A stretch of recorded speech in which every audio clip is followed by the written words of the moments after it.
Remember chips? And I don't mean Doritos, though who doesn't love Doritos? Especially the ones that come in the purple bag. I don't even know what the name is. You just see the purple bag and you think these are terrific. But I digress. I don't mean corn chips. I mean, of course, semiconductors. There was a time, not really that long ago, when semiconductor chips, were blamed for pretty much every ill in society. Now, I might be a little bit hyperbolic there, but in terms of the supply shock, the piling up of unfinished automobiles and trucks at lots, and manufacturers couldn't get enough DRAM, I mean, all that kind of stuff. Nothing was more emblematic of the supply shock than semiconductor chips. The shortages, it was blamed for everything. Prices skyrocketed because nobody could get them. But you don't hear much about them these days for some pretty obvious reasons, because they're no longer that much of a problem. In fact, they've become the opposite problem. And here's a headline from a headline from an article in a trade magazine just a couple days ago. Supply side inventory proves difficult to dump as demand weakens rapidly. Memory manufacturers initiate rare production reduction, says TrendForce. So semiconductors, which used to be the bane of our supply existence, the inflation of all the inflation, suddenly there's so much of them that they can't keep, they're producing way too many. They can't get rid of them fast enough, and prices are plummeting. Maybe it was transitory after all, but why did we start to believe otherwise? Now, I'm Jeff, this is Eurodollar University, and this is the point in the video where I have to remind you, if you're watching this on Emil Kalinowski's YouTube channel, you're going to want to go over to the Eurodollar University YouTube channel, because after a little bit longer, that's where all of these videos are going to end up. If you're listening to me on a podcast outlet like Apple, iTunes, whatever it's called, Spotify, you don't have to do anything. These videos, podcasts will remain right where they are. So, semiconductors, manufacturers, suddenly there's way too many chips. So we went from one extreme where there was so few, the supply shortage was so bad, it was causing headaches all over the manufacturing sector, from automobiles to smartphones and PCs, and not just, electronic equipment, but even appliance makers couldn't get enough semiconductors. Now here, let's go into the article a little bit further. More manufacturers limiting bit output cannot be ruled out, as only large-scale production reduction can reverse supply-demand imbalance in 2023. After analyzing 2023 supply and demand in the memory market, due to a conservative demand outlook, DRAM and NAND flash look to be greatly oversupplied in each quarter, and inventory pressure will continue to accelerate in the first half of next year. That's not at all what it used to. I mean, again, the word is transitory, and it was always transitory because demand would eventually have to normalize to prices. That's not inflation. That's the supply shock. What all of these manufacturers are now saying, and not just in chips, but all across the manufacturing sector, the global manufacturing sector, is that, as the headline said, demand weakens rapidly. So as supply came back early part of this year, manufacturers and semiconductors in particular were only too happy to ramp up production as they could, except they were expecting one thing to happen, which was a robust demand environment as there had been in 2021, when something else has happened entirely. And this point was recently emphasized by another chip manufacturer. Earlier this month, AMD reported lower, this is quoting from their press release, lower revenue driven by lower client processor unit shipments and average selling price, deflationary.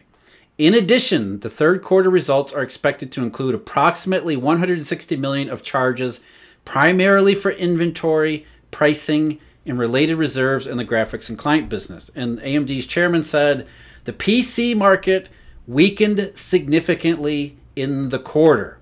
While our product portfolio remains strong, yeah, right, macroeconomic conditions drove lower than expected PC demand and a significant inventory correction across the PC supply chain. Classic supply shock stuff. This was never inflation. This was a supply shock. And the supply shock is now headed deep into its downside, where we see another company on top of a list of too many others, including shippers, who are saying that demand toward the end of the quarter, or during the quarter, but mostly toward the end of the quarter, deteriorated rapidly. So while everybody was focused on last week's payroll report and how maybe it wasn't as bad as everybody had feared it might be, that's already old news. The Fed is hiking rates based on the unemployment rate, which is looking backwards at not the participation problem, but at least an economy coming down from somewhere. Whereas we look forward, and all we hear nowadays is inventory, inventory, inventory. And not just in semiconductors, but as you see here in semiconductors, what is going to happen with prices? They're going to continue to fall. And they've already done so significantly in the semiconductor space. But why did so many companies end up holding so much inventory? Now, it kind of makes sense why semiconductor manufacturers would want to ramp up production, because as far as they were concerned, there was a giant chasm between supply and demand. However, they also got caught up in the same things that got basically everybody else in the manufacturing sector around the world, which was this stimulus fever. The idea that when the governments came in, especially in 2021, and tried to rescue or alleviate some of the problems from the 2020 recession, what they had actually done, at least what the governments claimed they had done, was stimulate the economy. It was no one-time thing, they said. No, multipliers are greater than one, which means that once the government spends, that spending gets recycled, recycled, recycled. Next thing you know, it's an accelerating recovery for as long as the eye can see. And companies bought in on this garbage. They said, let's look at the econometric models, which all presume subjectively that it is exactly what governments and economists say. That if the US government gives cash to people, then not only would that be awesome in 2021, it would be equally awesome, if not, well, maybe not as good, but slightly as awesome, close to as awesome in 2022, maybe into 2023. And we don't really have to worry about any kind of slowdown back toward normal to maybe 24 or 25 way down the road. So as far as manufacturing goes, or retailers go, just make everything you could possibly make, because there's money to be made here. Give me all the stuff that's humanly possible, and I'm going to sell it, because the econometric models all say 2022 will be almost as good as 2021, 2023 almost as good as 2022. There's a perfect example of this today. Today, of course, is October 11th. I never know what day it is. It's October 11th. It's a Tuesday. And the IMF just reported its third set of estimates for global GDP and various economies within it, or various individual nations within it. And nothing tells this inventory transitory supply shock story, mistaken stimulus assumptions, quite like the IMF's econometric models. Everything was downgraded. No surprise here, because as all of these chip manufacturers are saying, demand weakened significantly. So for the IMF estimates for advanced economies, they thought in the last of their estimates for last year, so 2021, last summer, this time, a little bit about this time last year, the IMF thought this year in 2022, advanced economy GDP would grow 4.5%. And that advanced economy GDP in 2023 might get to 2.17%. Now, after going through all the stuff that's happened this year, including the supply shock of all supply shocks, with oil prices and energy prices skyrocketing in March for much of the developed world, and then continuing to erode demand destruction, especially in Europe, as of now, the IMF now thinks that in 2022, advanced economies will only get to 2.4%. So that's a decline of 2.1 points in just 1 year. Whereas next year, the IMF models now see GDP in 2023 at 1.1%. So about half of what they were thinking a year ago. Substantial downgrades, especially recently. In the euro area, last year they thought GDP in 2022 would be 4.35%. Now they've actually upgraded their GDP estimate for this year recently because of most of Europe is earlier in the year in particular. Most of Europe was still being reopening from COVID pandemic restrictions and lockdowns. So they think that now the 2022 GDP in Europe will only be around 3.1%. So not as substantial as a downgrade as they thought last time. But watch out for next year. Now the IMF is thinking that in the euro area, I don't know why I say euro area, GDP might only be 0.5%, which is down from nearly 2% last year. So again, another substantial downgrade. The United States, probably the most egregious example of what I'm talking about. Last year, the IMF said 2022, not quite as good as 2021, but it's going to be gangbusters. GDP, they had thought last year, GDP in 2022 would be 5.2%. After a 6-something% last year. So nearly as good. And you can understand why companies, this is IMF, these are econometric models. They all use the same econometric models anyway. Stimulus works. Stimulus works not just in the short run, but over the intermediate and long term. And here's the numbers to prove it. These are objective mathematical models, right? No, they're subjective. And the subjectivity mostly has to do with what central banks and central governments end up doing. So they thought last year 2022 GDP would be 5.2%. Of course, then we had that unexpected technical recession in between. Now they think maybe 1.6%. And I'm wondering how the hell we're going to get to 1.6% when the entire first half of the year was negative. So there's going to have to be a robust recovery in the second half of this year, which we know is probably not likely given all the things that we see happening around us, including deteriorating demand, rapidly deteriorating demand in many things. And so for next year, 2023, they thought, well, maybe 1.6%, we get the slowdown. Now the IMF is saying maybe 1%. So what was supposed to be a robust period of several years, then slowing down to normal, now looks like at best 2 years of little to no growth. And we know these estimates are going to be downgraded further because the IMF is looking backwards. Now, for the whole world, the WEO estimates said last year, 2022, would be near 5%, 4.89. They thought global GDP would grow at this year. Now they're saying 3.2. Next year, they thought 3.6% originally. Now that's down to 2.7%. Now, 2.7% might not sound all that bad. It's 3.2% maybe doesn't sound all that bad. But the entire global GDP includes a lot of what used to be fast-growing economies in emerging markets as well as the developed world. And 2.7% is actually worse than what the global GDP had expanded by in 2019. In 2019, global GDP grew by about 2.8%.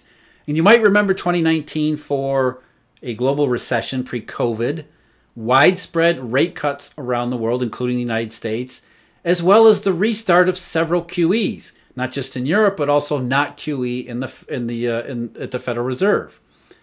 2.7%. Back in 2001, global GDP expanded by 2.4%. What happened in 2001? Global recession, rate cuts, the world's first QE in Japan. 2008, for example, the IMF models put GDP expansion in the year 2008 at 2.8%. So next year's 2.7% would be worse than 2008. And remember 2008? Worldwide recession, rate cuts, widespread QEs. There's a theme here. And remember, as I just said, these estimates are likely to be downgraded as conditions warrant, and everything that we see from anecdotes to sentiment to data says, in markets, let's not forget curves, conditions warrant. But the IMF knows this, as do central bankers around the world, as do markets. Markets are positioned for this oops moment. when central bankers who were hiking rates because they believed in the semiconductor inflation story and stimulus overheated an economy are going to realize reality is very different from what they've been saying and what they've been doing, what they've been acting on. The justifications for the rate hikes have already eroded substantially. But the IMF says, no, wait a minute. Central banks around the world are now laser focused on restoring price stability, as if they could. I think, this is my overriding point here. The economy is restoring price stability as we speak, except that the way the economy restores price stability is through instability of things like recession and deflationary environments. But the IMF said, okay, there are risks of both under and over tightening. Well, the Fed doesn't actually tighten, nor do any central banks, but this is the IMF. They believe in central banking stuff, just like they believed that stimulus in 2021 was actually stimulus. So why we're taking these people's words, I don't know. Why do companies buy into this stuff time and time again? I don't know. Maybe it's because there is no alternative. But either way, and this is, it makes you shake your head. The IMF, under tightening, they're urging central bankers to stay the course. Under tightening would entrench further the inflation process, erode the credibility of central banks, and de-anchor inflation expectations. They actually believe this stuff. They actually believe that inflation is nothing more than psychology. And so the political theater that the Federal Reserve, ECB, and other central banks around the world have been engaging in, all the while the supply shock is taking care of itself and a recession develops across much of the world, these people are focused on oil prices that have nothing to do with economics. They're focused on the politics and the optics of CPIs and how oil prices are going to affect those, all so that they can make sure that people don't believe inflation is becoming entrenched. It's absolutely insane. But that's what happens when you give someone like Ben Bernanke a Nobel Prize. It essentially sends the message that this is the way things work, and we're going to listen to these people like Ben Bernanke because that's what we have. That's what economics is. And the fact that companies actually listen to this crap and continue to position their own businesses based on these worthless models tells you just how far gone these things are. That there really isn't much other way as far as alternative. I would think that common sense would apply in a lot of these situations, but what is common sense against stochastic regression models? It's the state of economics along with Ben Bernanke. So as far as the U.S. economy, the global economy is concerned, the IMF is recognizing the fact that it was all wrong about how this year and next year would turn out, and it's now just in the process of correcting its numbers, and it will likely, as I said, continue to correct them in the future as conditions warrant. And we know conditions are likely to warrant them, and if GDP does and the global economy does sputter, what will happen then? QEs, rate cuts, all the same stuff that we've been saying all along. Markets are positioned simply for the moment that central bankers admit their error. I said it again. As soon as central bankers admit their error, the market is going to buy bonds like crazy. You already saw that a little bit last month, at the end of last month, when the Bank of England did its guilt operation. Guilty Bank of England did its guilt operation. Bond market buying across the world because it won't be the last. Not because of broken bond markets, but because of broken economics. I'm Jeff. Thanks for watching. See you again next time.